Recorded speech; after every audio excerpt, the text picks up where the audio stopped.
Bonjour, bienvenue sur Travaux-Culture, très content de vous retrouver. Nous continuons les beaux livres dans cette fin d'année avant Noël, toutes les belles sorties. Vous savez que j'ai toujours un grand plaisir à vous présenter non seulement les romans, les BD, les artbooks, mais aussi les beaux livres. Et on a de très beaux livres dans la pop culture pour Noël. Je vous fais une petite sélection, vous allez voir. Il y a vraiment de très très belles choses. On commence tout de suite avec Royaume fantastique de la Terre du Milieu à Westeros, tout un programme de Julien et Amandine Jonio et Arthur Nicole chez Larousse. Un beau et costaud livre qui coûte 29,95 €, où nous allons faire, alors là c'est le panorama. Alors c'est un livre que j'aurais presque voulu écrire et faire, tellement il regroupe exactement ce que je pense sur la fantaisie et sur la façon de la présenter. Vous avez vu, j'ai mis la barre assez haute quand même. On commence avec Homère, l'Iliade et l'Odyssée, c'est les premiers mythes fondateurs grecs qui ont influencé tout le reste. On continue avec le cycle du Graal, vous savez que j'aime beaucoup voilà, le cycle du Graal, tout aime tout cet univers. Conan d'Howard, c'est vraiment les mythes fondateurs de la fantasy. Dans des pulps à l'époque, Le Seigneur des Anneaux de Tolkien, il y a pas mal de pages dessus, puisque forcément, voilà, de belles pages illustrées avec le film. Voilà, ok, très bien. Les Donjons et Dragons, voilà, les jeux de rôle, les livres dont on est le héros, toutes ces choses-là qui ont été voilà, fondateurs de tout ça. Voilà, Le Sorcier de la Montagne de Feu, vous savez ma passion pour les livres dont on est le héros. Et puis après, on continue avec ben, toutes les œuvres qui ont fait des jeux, dans les jeux vidéo, dans les films, Dark Crystal, Willow, Zelda, voilà, on passe sur The Witcher, voilà, avec un livre qui va vraiment traiter des romans, des jeux vidéo, des séries, du cinéma, de tout ce qu'on peut retrouver dans la fantasy. Voilà, tout ce qu'on peut retrouver sur ma chaîne, puisque je suis un grand consommateur et un grand adorateur. Et ce livre est particulièrement bien mis en images et en pages, et traite vraiment, on retrouve tout forcément, bien sûr, le Trône de Fer, euh, les Diablos, les World of Warcraft, les Dofus. Très beau panorama de la fantasy, un livre essentiel que je vous recommande en cette fin d'année.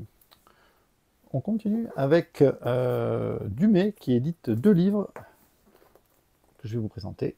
Le monde de Sherlock Holmes d'Andrew Lycett. Voilà, là on est sur Sherlock Holmes, un personnage que j'adore aussi, qui fait partie de la pop culture, des premiers Strand Magazine. Voilà, tout ce qui a été Conan Doyle avec son détective incroyable. Voilà, des images historiques qui nous permettent de rentrer vraiment dans le personnage. Et puis après, bien sûr, les adaptations qu'il y a pu avoir, très documentées, très beaux livres. Les amateurs de Sherlock Holmes, on n'en a pas tant que ça, hein, des livres comme ça sur Sherlock Holmes, sur ces mondes. Voilà, Conan Doyle. Ça coûte 34,90 € chez Dumay. C'est les éditions Sophia Éditions. Voilà. Et un très beau livre que j'ai beaucoup aimé sur les mondes de George R. Martin, Retour aux sources de Game of Thrones de Tom Hiddleston, où on va essayer d'analyser un petit peu toutes les inspirations. Vous voyez, le nord, les terres de la couronne, l'ouest, le sud, Essos, les lieux de George R. R. Martin, avec beaucoup de belles images, de belles photos. Et on va revenir, en fait, donc là on parle un peu de l'auteur, mais après on va partir, par exemple le mur, eh bien, on nous montre voilà, des endroits d'Écosse qui ont inspiré les endroits du mur, et à chaque fois on va voir les inspirations de chaque endroit. Alors c'est vrai que c'est là qu'on se rend compte que George R. R. Martin, il a quand même voilà, puisé, bah, comme tout le monde, hein, comme Tolkien, un peu partout, avec les îles de fer, les pirates, les Vikings, le Graal, voilà, tous les styles qu'on peut trouver. Il a pioché un peu partout. C'est aussi ça la fantaisie, c'est d'arriver, voilà, là c'est Dorne, c'est plus le désert. Voilà, un livre qui va vraiment être hyper intéressant pour les fans du Trône de Fer, les Dothraki, bien sûr. C'est un peu les genre Attila, quoi. Et voilà, on revient sur donc tout ce qui est l'univers du Trône de Fer. Ça fait 180, ça fait 200 pages de près. Ouais, un peu plus de 200 pages pour 34,90. Voilà, un très beau livre chez Dumay, Sophia Édition, sur le Trône de Fer et ses inspirations. C'est assez passionnant. On repart en voyage chez Larousse avec Fabuleuse légende de Chine, l'encyclopédie 100% visuelle de chez Larousse, de Xiaobing Wang et Cathy Ponder, embarqués pour un fabuleux voyage au cœur de la mythologie chinoise. Alors ouais, c'est vachement intéressant. Moi, quand on parle de mythologie, déjà, je suis très client, parce que tout ce qui est imaginaire. Et la mythologie chinoise, voilà, je n'étais pas très connaisseur. Si, avec le Black Myth Wukong, le jeu vidéo, je me suis dit, on le retrouve d'ailleurs, le roi singe, dans ses histoires, dans ses légendes, qui a aussi inspiré Dragon Ball. Voilà, on a ces traits encyclopédie visuelle, donc voilà, clairement, avec des dessins très colorés et très, des polices assez grandes, qui permettent de bien, voilà, pas surcharger de texte, beaucoup d'illustrations de toutes ces légendes chinoises. Hyper intéressant. Voilà, toutes ces mythologies, moi je suis très client. Et là, voilà, c'est très coloré, c'est très beau. Et puis on retrouve bien toutes ces légendes. C'est très dépaysant. Il est où le roi singe? Je l'avais vu. Il a tout un paragraphe. Il est par là. Voilà, il est là. Notre Wukong. Chez Larousse au prix de 19,95. On continue chez Inis avec un livre hyper sympa. 100 méchants qui ont marqué l'histoire. Une collection où il y avait 100 comics, 100 mangas. Ils ont décliné pas mal. C'est souvent super ces bouquins chez Inis. J'aime beaucoup. Et là, ça coûte 35 €.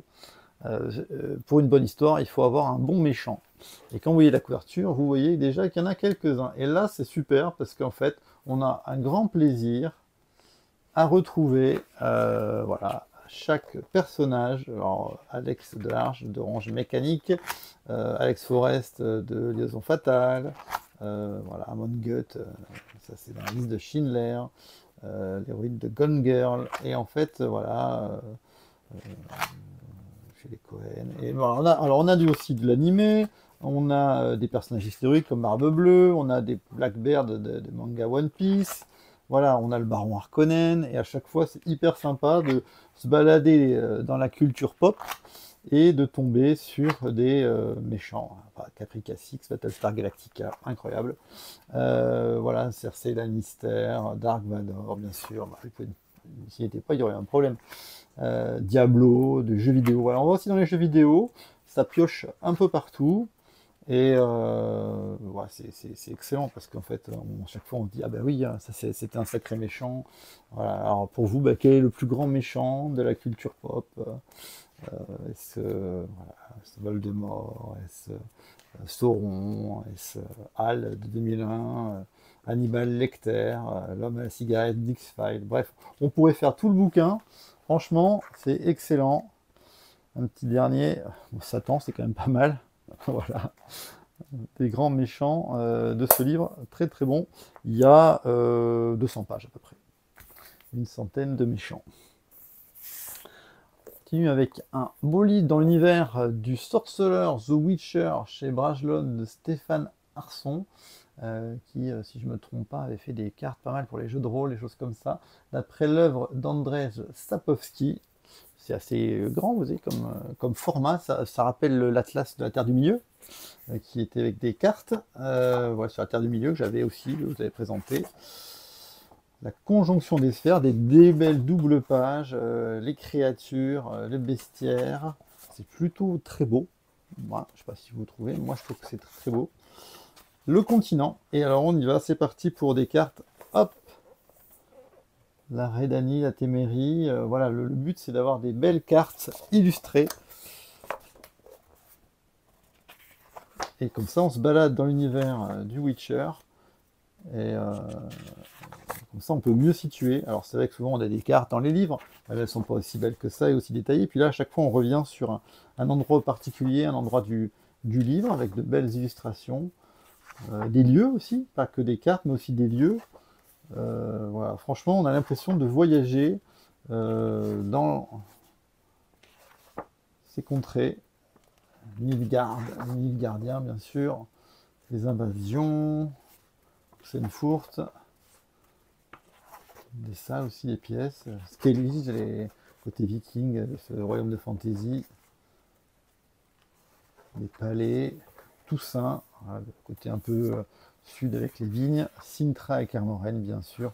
L'Odyssée de Syrie. Nous dire où est-ce que là est allée à Syrie, après où est-ce qu'elle est allée. Voilà, des retours sur le pays. Voilà, la tour, la fameuse tour. Très beau. Roquilone, donc ça c'est l'itinéraire de Geralt de Rive. Voilà. Franchement, très très beau livre pour les fans du sorceleur. Si vous avez envie de vous plonger dans cet univers, on a l'impression d'être dedans complètement. C'est très beau. Ça coûte 45 €.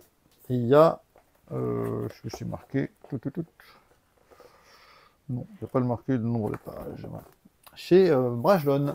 Voilà pour ces beaux livres. Encore pas mal de choses à venir sur Contraband Culture. Des romans illustrés, des grands classiques illustrés. Donc voilà, c'est la fête du livre en ce moment sur Contraband Culture. Allez, à bientôt pour une nouvelle vidéo. Au revoir.